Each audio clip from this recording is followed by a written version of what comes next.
তোমাদের অবস্থা এমন পরিবর্তন করে দিল যে মনে হয় যে এক মায়ের পেটের সন্তান, এক মায়ের পেটের ভাই, এক মায়ের পেটের ভাই। তো মেরে মোহতারাম দোস্ত বুজুর্গ, এটার মূল কারণ ছিল যে হুজুর সাল্লাল্লাহু আলাইহি ওয়াসাল্লাম সর্বপ্রথম তাদের উপরে মেহনত শুরু করছিলেন আল্লাহর সাথে সম্পর্ককে ঠিক করার মাধ্যমে। আল্লাহকে স্বীকার করার সম্পর্কের সূত্রপাত হয়, আর আল্লাহর হুকুম মানার দ্বারা সম্পর্কের পূর্ণতা ঘটে।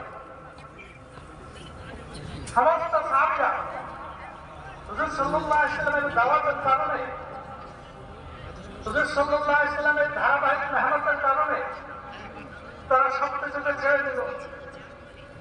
তারা শুধু দুইটা জিনিসকে নিজের সামনে রাখলো, একটা হলো আল্লাহ তাআলার হুকুম, আর একটা হলো হুকুম করে চলার তরিকা,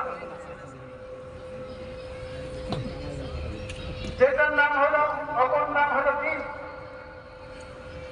আল্লাহ তাআলার হুকুম কি এটা জানতে হলে